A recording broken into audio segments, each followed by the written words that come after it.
Hello everyone, स्वागत है आप सभी का हमारे इस YouTube channel math and magic tips में।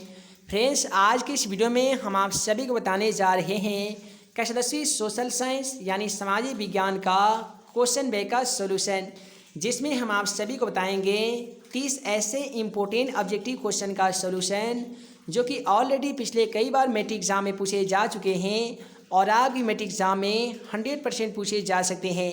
तो चले फ्रेंड्स, बिना समय गवाएं पहला क्वेश्चन का सॉल्यूशन देख लेते हैं। दोस्तों, पहला सवाल ये बोला गया है कि कार्ल मार्क्स का जन्म कहाँ हुआ था।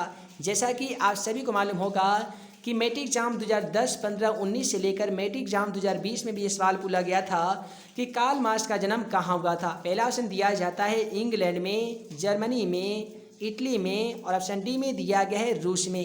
तो दोस्तों याद रखिएगा, कार्ल मार्क्स का जन्म 1818 ईस्वी में जर्मनी प्रांत के मेघुआ नामक शहर में हुआ था। तो सवाल हमसे इस प्रकार से भी पूछा जा सकता है कि कार्ल मार्क्स का जन्म कब हुआ था। तो 1818 ईस्वी में कहाँ हुआ था, तो जर्मनी में हुआ था। उसके बाद में अगला सवाल क्वेश्चन 2 में बोला गया है कि साम्यवादी शासन का पहला प्रयोग कहाँ किया गया था। दोस्तों, इसके लिए भी आपको 4 ऑप्शन दिए जा रहे हैं। पहला उसमें दिया गया रूस में, जापान में, चीन में, और ऑप्शन डी में दिया गया है क्यूबिया में। दोस्तों, मैट्रिक एग्जाम 2011-17 से लेकर 2020 में भी ये क्वेश्चन बोला गया था कि साम्यवादी शासन का पहला प्रयोग कहाँ किया गया था। दोस्तों याद रखिएगा, रूस में ही साम्यवादी शासन का पहला प्रयोग किया गया था। और इसके बाद में अगला सवाल कहता है कि वार एंड पीस किसकी रचना है। ये भी सवाल 2014-19 से लेकर मैट्रिक एग्जाम 2021 में बोला गया था कि वार एंड पीस किसकी रचना है। पहला ऑप्शन कार्ल मार्क्स की, टॉल्स्टॉय की, दोस्तोवस्की की, और ऑप्शन डी में दिया जाता है एंजेल्स की। तो दोस्तों याद रखिएगा, वार एंड पीस, जिसको हिंदी में हम लोग युद्ध और शांति के नाम से जानते हैं, तो युद्ध और शांति नामक पुस्तक के लेखक लियो टॉल्स्टॉय हैं। तो क्वेश्चन का सही जवाब ऑप्शन बी हो जाएगा, लियो टॉल्स्टॉय। उसके बाद में आइए अगला सवाल क्वेश्चन 4 को देखते हैं कि बोल्शेविक क्रांति कब हुई थी। इसके लिए आपको 4 ऑप्शन दिए जा रहे हैं। पहला ऑप्शन बोला गया है फरवरी 1917 ईस्वी में, नवंबर 1917 ईस्वी में, अप्रैल 1917 ईस्वी में, और आपका ऑप्शन डी में दिया गया है 1905 ईस्वी में। दोस्तों, यह बोर्ड परीक्षा 2012, 18, 20 से लेकर 20 के फर्स्ट एवं सेकंड सीटिंग में पूछा गया था क्वेश्चन। तो बोल्शेविक जो क्रांति है ना, ये नवंबर 1917 ईस्वी को हुई थी, जो कि ऑप्शन बी में है। अतः क्वेश्चन का सही जवाब ऑप्शन बी हो जाएगा। एक और चीज़ जान लीजिए, ऑप्शन डी में दिया गया 1905 ईस्वी में। तो दोस्तों, बंगाल का जो विभाजन है वो लॉर्ड कर्जन के माध्यम से सन 1905 ईस्वी में की गई थी। और 1905 के बाद में आता है 1906, और 1906 ईस्वी में मुस्लिम लीग की स्थापना की गई थी। अगला सवाल क्वेश्चन 5 कहता है कि अंकोर वाट का मंदिर कहाँ स्थित है। ये भी 2012 से लेकर 15 के साथ साथ 2019 के कंपार्टमेंटल एग्जाम में पूछा गया क्वेश्चन है। तो इसके लिए आपको 4 ऑप्शन दिए जाते हैं कि वियतनाम में, थाईलैंड में, लाओस में, और ऑप्शन डी में दिया गया है कंबोडिया में। तो दोस्तों याद रखिएगा कि अंकोर वाट का जो मंदिर है ना, ये कंबोडिया में स्थित है। और विश्व के सबसे बड़े हिंदू अगर मंदिर की बात करें तो कंबोडिया में ही स्थित है, जिसका नाम है अंकोर वाट का मंदिर। तो मैट्रिक एग्जाम पेपर में ऐसे सवाल बोल दिए जाते हैं कि अंकोर वाट में मंदिर का निर्माण किसने करवाया था। तो ऐसे स्थिति में क्वेश्चन का सही जवाब सूर्यवर्मन द्वितीय हो जाएगा। अंकोर वाट का मंदिर कहाँ स्थित है, तो कंबोडिया में। और कंबोडिया का आधुनिक नाम क्या है, तो कंफूशिया हो जाएगा। फिर बोला जाता है कि अंकोर वाट में स्थित अंकोर वाट का जो मंदिर है उसमें किस हिंदू देवता का मूर्ति है। तो वैसे स्थिति में क्वेश्चन का सही जवाब विष्णु भगवान हो जाएगा। अगला सवाल क्वेश्चन 6 कहता है कि हिंद चीन पहुंचने वाला प्रथम व्यापारी कौन था। पहला ऑप्शन में दिया गया है कि इंग्लैंड वासी था, फ्रांसीसी था, पुर्तगाली था, और ऑप्शन डी में दिया गया है डच था। तो दोस्तों याद रखिएगा, हिंद चीन पहुंचने वाला प्रथम व्यापारी जो था ना, वो पुर्तगाली था, जो कि ऑप्शन सी में है। अतः क्वेश्चन का सही जवाब ऑप्शन सी हो जाएगा। जैसा कि जीके वाले पोर्शन में आप सभी याद रखे होंगे कि भारत का खोज जो है वो वास्को डी गामा ने किया था। अमेरिका का खोज किसने किया था, तो औद्योगिक कोलंबस ने किया था। तो बहुत समय पहले की बात है, जब देखिए ये जो पुर्तगाल जो पड़ता है ना, ये तुर्की के अंतर्गत आता है। तो बहुत समय पहले की बात है, जब तुर्की के खलीफा तमाम पुर्तगालियों को मार मार कर जब भगा रहे थे ना, तो ये पुर्तगाली लोग अलग अलग देशों में जाकर, ये लोग इतने ज़्यादा बुद्धिमान थे कि अलग अलग देशों में जाकर अलग अलग चीज़ों की खोज करने लगे। तो पुर्तगाल के ही रहने वाले थे औद्योगिक कोलंबस, जिन्होंने तुर्की से प्रताड़ित होकर ये देश अपने मुल्क को छोड़कर अमेरिका में जाकर अमेरिका नामक देश का खोज किया। उसके बाद में भारत में आकर वास्को डी गामा 1498 भारत पहुंचकर समुद्री मार्ग और भारत का भी खोज किए थे। तो मैट्रिक एग्जाम में इस प्रकार से क्वेश्चन पूछे जा सकते हैं कि भारत का खोज किसने किया था, तो वास्को डी गामा ने। और भारत आने वाला प्रथम व्यापारी कौन था, तो पुर्तगाली हो जाएगा। इसके बाद में अगला सवाल बोला गया है, कोयला किस प्रकार के संसाधन है। तो इसके लिए आपको 4 ऑप्शन मिलते हैं। पहला अनवीकरणीय संसाधन, नवीकरणीय, जैव और डी में दिया गया है अजैव। तो दोस्तों अनवीकरणीय संसाधन किसे कहते हैं, तो जिन संसाधन का भंडारण सीमित है, जिसे पुनः हम उपयोग में नहीं ला सकते हैं, उसे अनवीकरणीय संसाधन हम लोग कहते हैं। जैसा कि आप सभी को मालूम होगा कि कोयला मात्र एक ऐसा संसाधन है जिसको खत्म हो जाने पर पुनः हम उपयोग में नहीं ला सकते हैं और पुनः उसका निर्माण भी नहीं कर सकते हैं। तो यहाँ पे कोयला एक अनवीकरणीय संसाधन हो जाएगा, जो कि ऑप्शन ए में है। अतः क्वेश्चन का सही जवाब ऑप्शन ए हो जाएगा। उसके बाद में अगला सवाल क्वेश्चन 8 में बोला गया है कि सौर ऊर्जा निम्नलिखित में से कौन सा संसाधन है। मैट्रिक एग्जाम 2014, 17, 19 से लेकर 19 के कंपार्टमेंटल एग्जाम में भी ये क्वेश्चन पूछा गया था। पहला उसमें दिया गया मानवकृत संसाधन, पुनः पूर्ति योग्य संसाधन, अजैव संसाधन, और ऑप्शन डी में दिया गया है अचक्रीय संसाधन। दोस्तों याद रखिएगा, वैसे संसाधन जिसको समाप्त होने के बाद तुरंत उसे पुनः उपयोग में हम लोग ला सकते हैं, उसे पुनः पूर्ति योग्य संसाधन कहा जाता है। जैसे सौर ऊर्जा हो गया, ज्वारीय ऊर्जा हो गया, ये तमाम संसाधन पुनः पूर्ति योग्य संसाधन कहे जाते हैं। उसके बाद में अगला सवाल क्वेश्चन 9 को देखिए कि काली मृदा का दूसरा नाम क्या होता है। पहला ऑप्शन में दिया गया बलुई मृदा, रेगुर मृदा, साल मृदा, और ऑप्शन डी में दिया गया पर्वतीय मृदा। तो दोस्तों याद रखिएगा, काली मृदा यानी काली मिट्टी का जो दूसरा नाम है ना, ये रेगुर मिट्टी है। और ये भी आपके 2011, 13, 15, 17 से लेकर 19 के तमाम बोर्ड परीक्षाओं में पूछा गया क्वेश्चन है और आपकी मैट्रिक एग्जाम में 100% क्वेश्चन पूछा जा सकता है।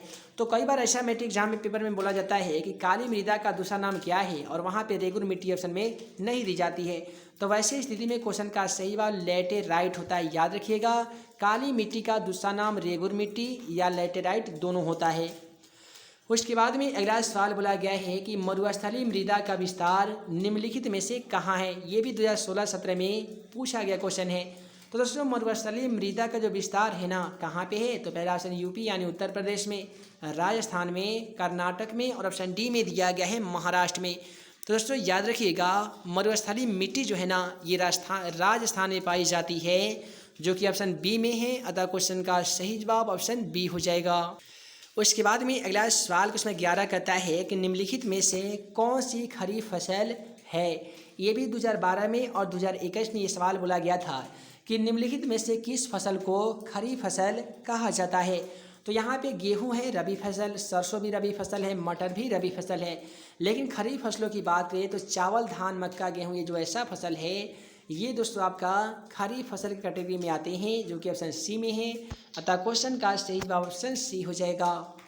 अगला सवाल है, चावल किस प्रकार की जलवायु का पौधा है। पहला ऑप्शन उष्ण जलवायु, शीतोष्ण जलवायु, उष्ण आर्द्र जलवायु, और उष्ण शुष्क जलवायु। तो दोस्तों याद रखिएगा, चावल जो है ना, ये उष्ण शुष्क जलवायु का पौधा है। तो क्वेश्चन का सही जवाब ऑप्शन डी हो जाएगा। उसके बाद में आइए अगला सवाल क्वेश्चन 13 को देख लेते हैं। तो दोस्तों क्वेश्चन 13 कहता है कि चावल है, पहला ऑप्शन खरीफ फसल, रबी फसल, जायद फसल, और ऑप्शन डी में दिया जाता है इनमें से कोई नहीं। तो यहाँ पे आप सभी पिछले वाले क्वेश्चन के माध्यम से जान चुके हैं कि इनमें से कौन सा खरीफ फसल है। तो वैसे स्थिति में आप लोग धान या चावल को चुनते हैं। तो यहाँ पे चावल किस प्रकार से फसल हो जाएगा, तो खरीफ फसल हो जाएगा। रबी फसल कौन सा हो जाएगा, तो गेहूँ बोला जाएगा कि गेहूँ हो गया, सरसों हो गया। तो ये तमाम फसल रबी फसल होते हैं और चावल जो है ये खरीफ फसल होते हैं। अगला सवाल क्वेश्चन 14 को देखिए। यहाँ पे क्वेश्चन 14 कहता है कि काली मिट्टी उपयुक्त है। आसान भाषा में कहे तो ये सवाल आपसे ये पूछना चाह रहा है कि काली मिट्टी किस फसल के लिए ज़्यादा उपयुक्त है। पहला उसमें दिया गया कपास के लिए, लीची के लिए, गेहूं के लिए, और ऑप्शन डी में दिया गया है बाजरा के लिए। तो तो दोस्तों याद रखिएगा काली मिट्टी जो है ना ये कपास के फसल के लिए काफ़ी ही ज़्यादा उपयुक्त होती है, जो कि ऑप्शन ए में है। अतः क्वेश्चन का सही जवाब ऑप्शन ए हो जाएगा। उसके बाद में इसी प्रकार से अगला सवाल क्वेश्चन 15 को देखिए कि दाल किस पौष्टिक का अंश स्रोत है। पहला ऑप्शन कार्बोहाइड्रेट का, प्रोटीन का, विटामिन डी का और ऑप्शन डी में दिया गया है वसा का। दोस्तों याद रखिएगा दाल से हमें बहुत ही ज़्यादा मात्रा में प्रोटीन की प्राप्ति होती है, जो कि ऑप्शन बी में है। अतः क्वेश्चन का सही जवाब ऑप्शन बी हो जाएगा। उसके बाद में अगला सवाल यहाँ पे क्वेश्चन 16 को देखिए। तो यहाँ पे क्वेश्चन 16 कहता है कि निम्नलिखित में से कौन सा रबी फसल है। पहला ऑप्शन में दिया गया ज्वार, धान, गेहूँ, प्रोटीन। पिछले वाले क्वेश्चन में आपने देखा कि चावल एक खरीफ फसल है, वहीं पे गेहूं की बात करेंगे तो रबी फसल है। तो बोला गया कि निम्नलिखित में से रबी फसल कौन है, तो गेहूं को चुन लीजिए। गेहूं ऑप्शन सी में दिया गया है, तो क्वेश्चन का सही जवाब ऑप्शन सी होगा।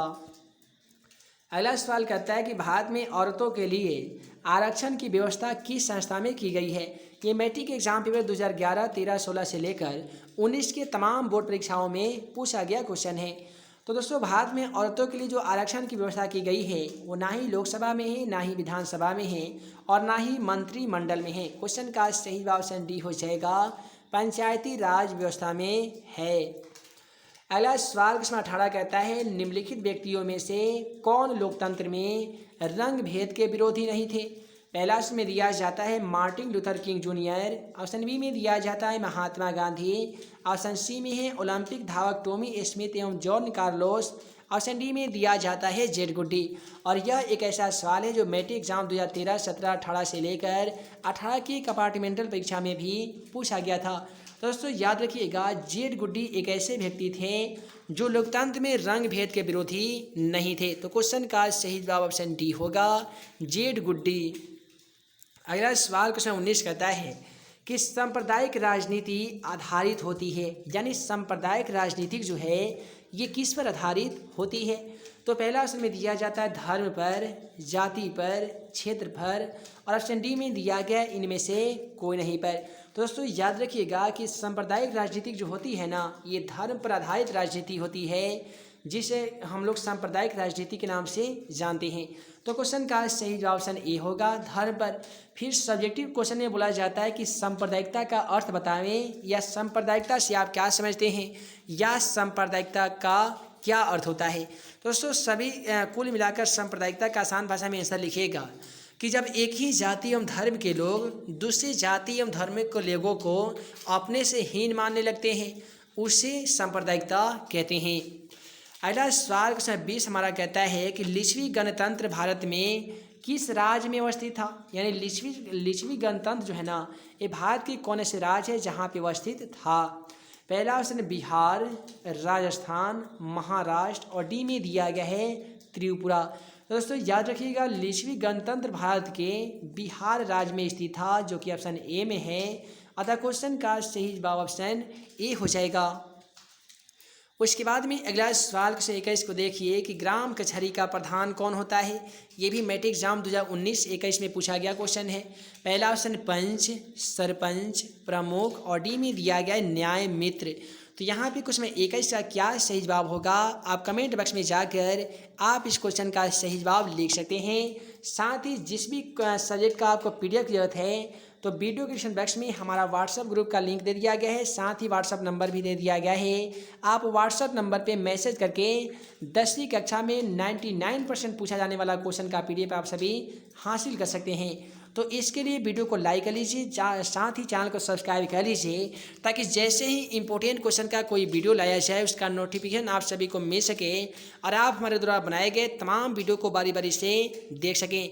साथ ही यदि आपने मेरा मोबाइल एप्लीकेशन को इंस्टॉल नहीं किया है तो जल्दी से प्ले स्टोर से जाकर मैथ एंड मैजिक टिप्स का मोबाइल एप्लीकेशन को इंस्टॉल कीजिए और साथ ही वेबसाइट questionforexam.com पे जरूर विजिट कीजिए। वहाँ पे भी आप जाके ऑनलाइन स्टडी आसानी तरीके से कर सकते हैं। तो है दोस्तों, मैं मुकम्मल अंसारी जल्द मिलूंगा अगले वीडियो में नए VVI क्वेश्चन के साथ। तब तक के लिए वीडियो के लिए बहुत बहुत धन्यवाद।